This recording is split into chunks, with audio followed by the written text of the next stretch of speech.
तो जहां हम आत्माएं अपने पिता के साथ निवास करती हैं, वो शांति की दुनिया है।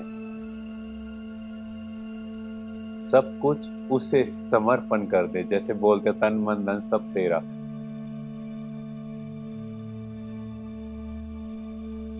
इस सृष्टि पर जो भी चीज आई है उसका विनाश होना ही है।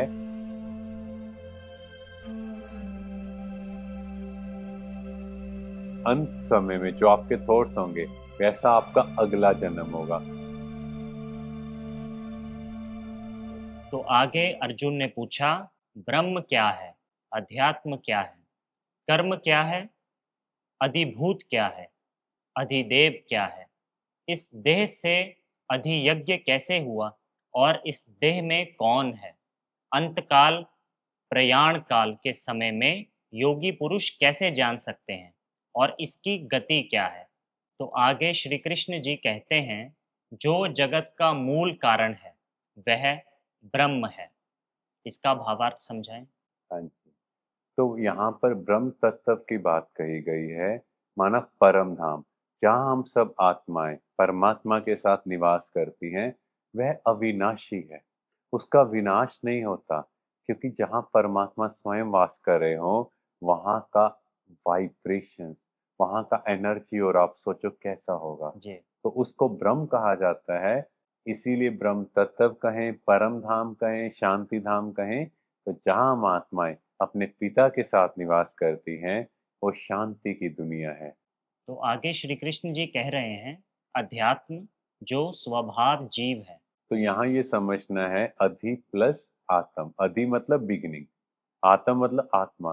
तो आत्मा अपने मूल स्वरूप में जब रहती है तो एकदम शांत रहती है। पर जैसे ही सृष्टि रंगमंच पर आती है, तो अपनी ओरिजिनल क्वालिटीज को खोना शुरू कर देती है। उस पर यहाँ की माया की लेयर्स चढ़ना शुरू हो जाती हैं। जैसे हम कहें सोना 24 कैरेट है, पर कुछ टाइम बाद हम देखते हैं ना, उसके ऊपर एलॉयज या कुछ ना कुछ एलॉयज डस्ट आते है हैं ना, मिक्सिंग होनी शुरू हो और जाती है। वैल्यू कम हो जाती है। वैल्यू कम हो जाती है। तो इसी तरह हम देखें तो आत्मा भी प्योरेस्ट फॉर्म में थी, पर कुछ ना कुछ उसके ऊपर लेयर्स चढ़नी शुरू हो गई, यहाँ की नेगेटिविटी की, लोगों की बातों की, जिसकी वजह से उसकी वैल्यू कम हो गई। जी। तो अध्यात्म क्या है कि आत्मा अपने मूल स्वरूप को फिर से प्राप्त कर ले, फिर से वो 7 गुणों और शक्तियों में भरपूर हो जाए। वही अध्यात्म है। तो आगे श्री कृष्ण जी कहते हैं, कर्म संपूर्ण प्राणियों की उत्पत्ति और वर्षा आदि करने वाला जो द्रव्य त्याग रूप यज्ञ है। इसका अर्थ समझाएं। यहाँ इसका मतलब है कि जो भी कार्य करें, वो परमात्मा के अर्थ निमित्त होकर, मीन्स परमात्मा करावनहार है, सब कुछ उसे समर्पण कर दे। जैसे बोलते तन मन धन सब तेरा, पर प्रैक्टिकल में उसको अप्लाई नहीं अप्लाई करते। नहीं करते। यस, तो दुनिया के आकर्षण से दूर होकर बस सब कुछ परमात्मा का, जब हम इस भाव से कर्म करते हैं, तो कर्म श्रेष्ठ होगा। मेरे को तेरा। यस। तो आगे श्री कृष्ण जी ने कहा, अधिभूत जो नाशवान है। इसका अर्थ। तो यहाँ ये समझाया है कि जो भी उत्पत्ति और विनाश की चीजें, इस सृष्टि में जो भी चीजें हैं, वो परिवर्तनशील हैं। कोई भी चीज हमेशा के लिए वैसी स्टेज में नहीं रह सकती। कई बार आप देखते हैं कि असुरों ने परमात्मा से वरदान लिए कि हम अमर हो जाएं, जी। पर कोई भी अमर नहीं रह सकता। इस सृष्टि पर जो भी चीज आई है, उसका विनाश होना ही है, और उसकी स्टेज हमेशा बदलती जाएगी। हाँ जी। चाहे सुख है, चाहे दुख है, मान है, अपमान है, कोई भी चीज, चाहे धन है, वो एक जैसा नहीं रहेगा। ये सृष्टि का नियम है। मौसम भी तो बदल रहा है, दिन और रात भी हो रहे हैं, ऐसे हर वस्तु परिवर्तनशील है। परमानेंट तो इस संसार में हम भी नहीं हैं। हमें भी तो ये शरीर छोड़कर जाना है ना। यस। तो आगे श्री कृष्ण जी कहते हैं, आदि देवता इंद्रियों का अधिष्ठाता देवताओं का आदिपति जो वैराग्य पुरुष है। इसका भावार्थ। तो यहाँ ये समझाया कि जो आदिदेव ब्रह्मा जी की कर्मातीत अवस्था का नाम है। देखो, हम सब पुरुषार्थ कर रहे हैं, तो उस पुरुषार्थ के बल से हमें एक रैंक की प्राप्ति होगी। तो यहाँ ये समझाया कि आदिदेव ब्रह्मा जी की कर्मातीत अवस्था का नाम है। कर्मातीत अवस्था मीन्स इस दुनिया में सब कर्म करते हुए एकदम डिटैच, जो हो रहा है कल्याणकारी। आपका हर एक कर्म परफेक्ट हो, आपका हर एक कर्म दूसरों को सिखाने वाला हो। लोग कहें कि कोई कर्म करना है तो ऐसे करना है।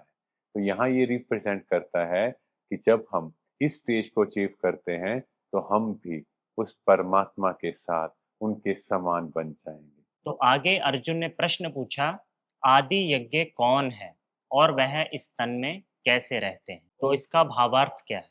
परमात्मा जो है वो ब्रह्मा द्वारा आदि यज्ञ की स्थापना करते। आदि यज्ञ मीन्स एक ऐसा यज्ञ जहां से पूरी सृष्टि की बिगिनिंग होती है, जहां सब विकारों की आहुति डलती है। तो परमात्मा आकर इस बहुत बड़े कार्य को, सृष्टि परिवर्तन के कार्य को करवाते हैं। तो यहाँ ये समझाया है कि परमात्मा ब्रह्मा के तन द्वारा इस सृष्टि को परिवर्तन करने का कार्य करते हैं, जो आदि यज्ञ है। आदि यज्ञ मीन्स ऐसा यज्ञ जिससे पूरी सृष्टि की आदि माना बिगिनिंग होती है, जिस यज्ञ में हम सभी को अपने विकारों की आहुति देनी है और खुद को ऐसा बनाना है कि हम उस दैवी दुनिया में जा सकें, जी। उस हाईएस्ट स्टेज को अचीव करना है। तो आगे अर्जुन सवाल करते हैं, अंत काल प्रयाण काल में आप किस प्रकार पहचान में आते हैं?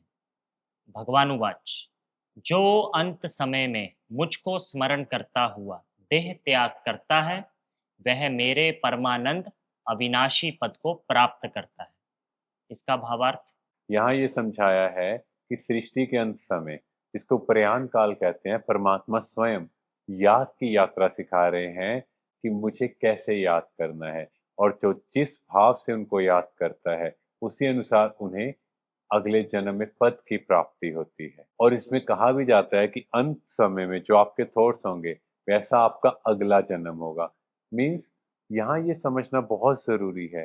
कई लोग सोचते हैं कि एंड के समय में परमात्मा को याद करेंगे, नहीं। आपका कॉन्शियसनेस आपको परमात्मा को याद नहीं करने देगा अगर आपकी पहले से प्रैक्टिस नहीं है।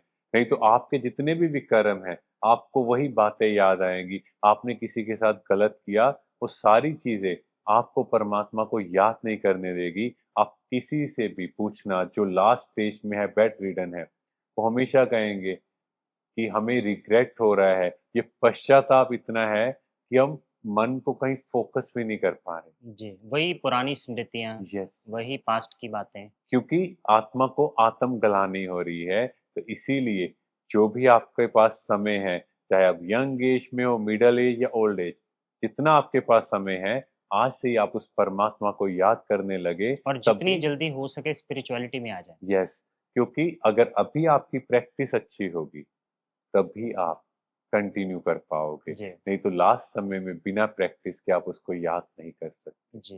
तो आगे श्री कृष्ण जी कहते हैं, संपूर्ण इंद्रियों का विग्रह करके मन को हृदय में रख और अपने प्राणों को भ्रिकुटियों के माध्यम में ले जाकर योग धारण कर।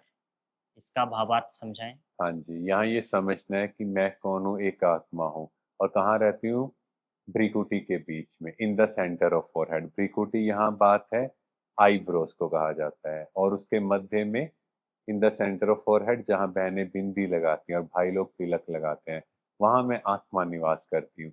तो जैसे ही मैं खुद को आत्मा देखती हूँ, मैं फील करती हूँ मैं एक चमकता सितारा हूँ और परमात्मा परम सितारा, तो ऑटोमेटिकली और उनकी हाईएस्ट एनर्जी से कनेक्ट होगी और परमात्मा से शांति की, प्रेम की किरणें मुझे अनुभव होनी स्टार्ट हो जाएंगी। क्योंकि साइंस भी क्या कहती है, जिसे आप याद करते हो उसकी एनर्जी से आप कनेक्ट हो रहे हो। तो परमात्मा तो हमेशा सुप्रीम है, एवर प्योर है। तो हमें खुद को आत्मा समझ उस परमात्मा को याद करना है।